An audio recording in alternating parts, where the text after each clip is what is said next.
हाँ ताई, कहाँ पर हो क्या घर पे?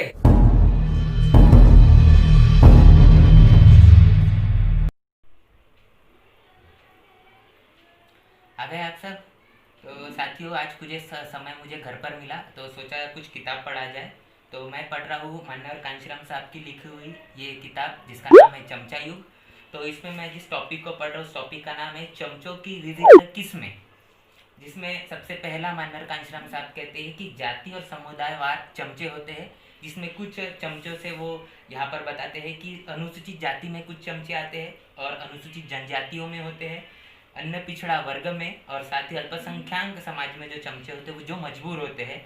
और कुछ चमचे होते हैं जो दूसरे नंबर के, जिसे मानर कांशीराम साहब पार्टीवार चमचे कहते हैं, जो कि पार्टी की एक विचारधारा को लेकर चलते हैं और किसी भी तरीके के प्रश्न नहीं करते।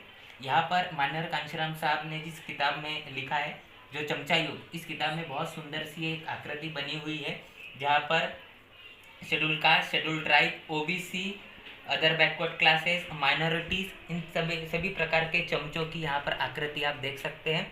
इसके साथ साथ मानर कांशीराम साहब यहाँ पर कहते हैं कि अबोध और अज्ञानी भी चमचे होते हैं जो सिर्फ बताई हुई बातों को फॉलो करते हैं। कुछ ज्ञानी चमचे होते हैं, या उसे हम अम्बेडकरवादी भी चमचे कहते हैं। और इतना ही नहीं तो मानर कांशीराम साहब कहते हैं कि चमचों के भी चमचे होते हैं जो कि सिर्फ अपनी बताए हुए आकाओं की बातों को फॉलो करते हैं। और ऐसे भी कुछ चमचे होते हैं जो विदेशों में होते हैं, जिसे मानर कांशीराम साहब चमचे जो विदेशों में होते हैं, ये भी यहाँ पर टॉपिक दिया हुआ है। तो बहुत ही महत्वपूर्ण ये किताब है जिसको मैं पढ़ रहा था। और इतना ही नहीं तो मानर कांशीराम साहब कहते हैं कि चमचा अगर युग है, चमचा युग से हमें कौन कौन से दुष्परिणाम हो सकते हैं। तो जिसमें मानर कांशीराम साहब ने कहा कि 50 वर्षों से विद्यमान चमचा युग ने पीड़ित शोषित भारतीयों को अत्यधिक प्रभावित किया है, जिसमें से वो राजनीतिक और सामाजिक प्रभावित हुए हैं, और जिसके कारण बहुजन समाज का बहुत सारी हानि हुई है। ये भी मानर कांशीराम साहब ने इस किताब में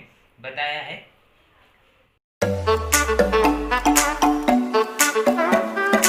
कुछ देर पहले ताई का कॉल आया था, उन्होंने बुलाया फील्ड पर, कुछ हमारे मिशनरी कार्यकर्ताओं से मिलना है। तो चलिए चलते हैं। तो साथियों, मैं रेडी हो चुका हूँ और लेट हो रहा है, कुछ कार्यकर्ता जो है तो हमारा वेट कर रहे हैं। तो अभी मुझे निकलना होगा।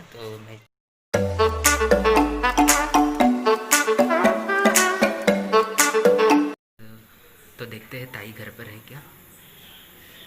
अरे दरवाज़ा तो खुला है, भाव दिख रहे हैं हमको यहाँ पे। ये देखिए भाव। जय भीम। जय भीम बराक।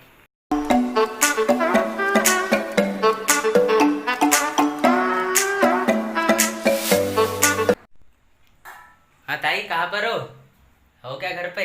आओ। आ जाओ। ताई, मुझे एक चीज़ बताओ कि आप ये फुले शाह बाबा से इस मिशन में कब से जुड़े हैं? ऑफिशियली तो हम बोल सकते हैं कि 10 साल का हो गया है अरसा। उसके बाद पार्टी में जुड़े हैं। अच्छा।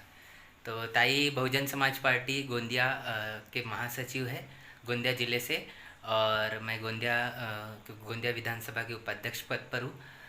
मैं ताई से ही पूछूंगा कि जब मैं फ़र्स्ट टाइम उनसे मिला था तो किस तरीके से मैं उनसे मिला, बताएंगे वही अपने हिसाब से। बिल्कुल बिल्कुल।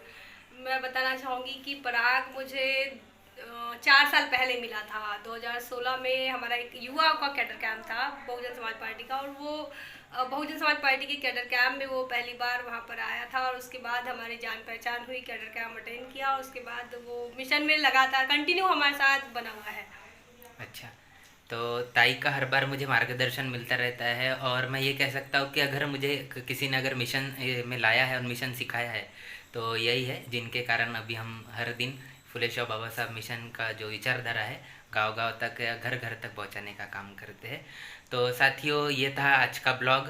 अभी हम कुछ कार्यकर्ताओं से मिलने भी गए थे, कुछ संगठन से भी के लिए बातचीत करने के लिए गए थे। तो आज के व्लॉग में इतना ही, मिलते हैं अगले व्लॉग में। अगर आपको ये वीडियो पसंद आए तो इसको ज़रूर लाइक करिएगा, कमेंट करिएगा और शेयर ज़रूर करिएगा, और साथ ही सब्सक्राइब करना ना भूलें। तब तक के लिए जय भीम, जय भारत।